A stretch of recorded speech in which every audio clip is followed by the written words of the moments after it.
மகிழம் என்ற மாபெரும் நாட்டில் கதை தொடங்குகிறது. அரசன் மட்டும் மிக முக்கியமான வேலையில் பிஸியாக இருக்கிறார்.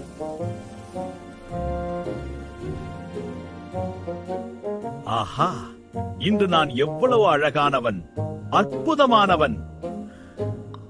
கண்ணாடி, இந்த உலகிலே சிறந்த அரசன் யார்? கண்ணாடி வேறு என்ன செய்யும்? அது மின்னியது. இல்லை என்றால் நாளை அது இருக்காது. ஓ, மகா பெரிய புகழ்பெற்ற அறிவுக்கடல் மன்னர் வந்துவிட்டார். உங்கள் பாதங்கள் தரையையே கௌரவப்படுத்துகின்றன.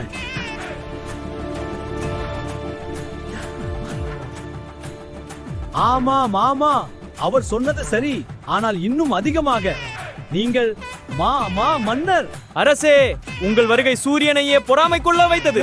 அரசே, சரி சரி, நீங்கள் மூவரும் மிக சரியாக சொல்கிறீர்கள். மன்னரே, நாட்டில் மக்கள் பசியோடும் வறுமையிலும் இருக்கிறார்கள். நம் ராஜ்யம் மோசமாக உள்ளது. இந்த மந்திரிகள் புகழ்ச்சி மட்டும் செய்கிறார்கள். உண்மையை சொல்ல இங்கு யாருக்கும் விருப்பமில்லை. தயவு செய்து உண்மையை கேளுங்கள் மன்னரே. போலி புகழ்ச்சிக்கு மயங்காதீர்கள். மக்களை சந்தியுங்கள். என்ன தைரியம்! என் காலை மகிழ்ச்சியை கெடுத்து விட்டாய். வெளியே போ! நீ பதவி நீக்கம் செய்யப்படுகிறாய். மன்னா, உங்கள் கோபம் சரியானது மன்னா. இது மற்ற மந்திரிகளுக்கு சரியான உதாரணம்.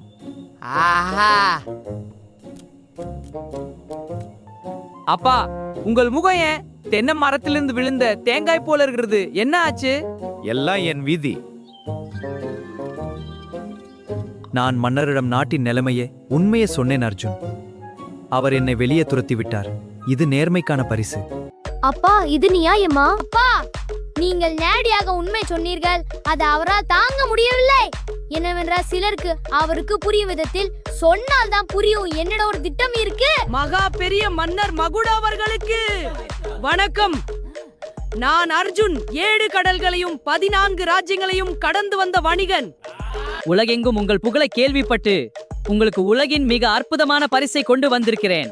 அது உங்கள் கம்பீரத்தையும் வீரத்தையும் பறைசாற்றும்.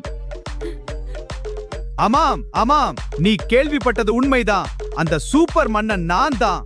மிக அற்புதமான பரிசு என்று சொன்னியே, எங்கே? அதை உடனே காட்டு.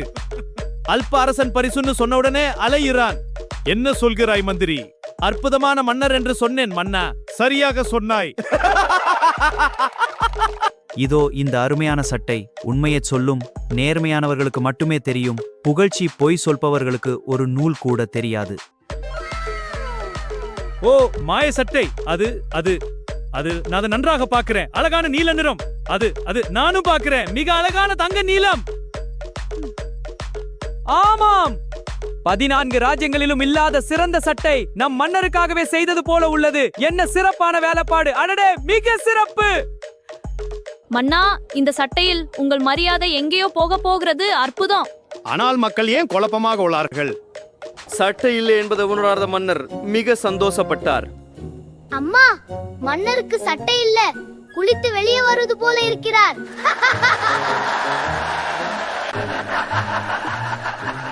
மக்களே, உங்கள் சிரிப்பு புரிகிறது. ஆனால் கேளுங்கள், நம் மன்னர் இன்று சட்டை இல்லாமல் இருக்கிறார். ஏனென்றால் அவர் இன்று காலையே ஒரு வாக்குறுதி கொடுத்தார். ஒவ்வொரு குடிமக்களும் உணவும் நல்ல உடையும் பெறும் வரை அவர் அரச உடை அணிய மாட்டார். இன்று முதல் அவர் உங்களில் ஒருவராக இருப்பார். நீ திரும்பி வந்துவிட்டாயா பழனி?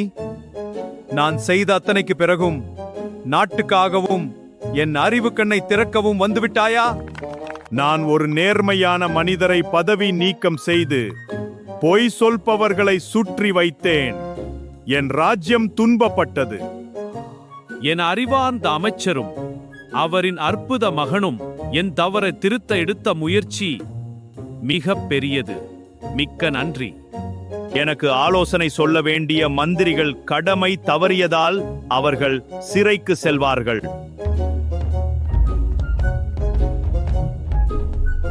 இனி சிறுவன் அர்ஜுனுக்கு ஆலோசகர் பதவியும் அமைச்சருக்கு முக்கிய மந்திரி பதவியும் அளிக்கிறேன்.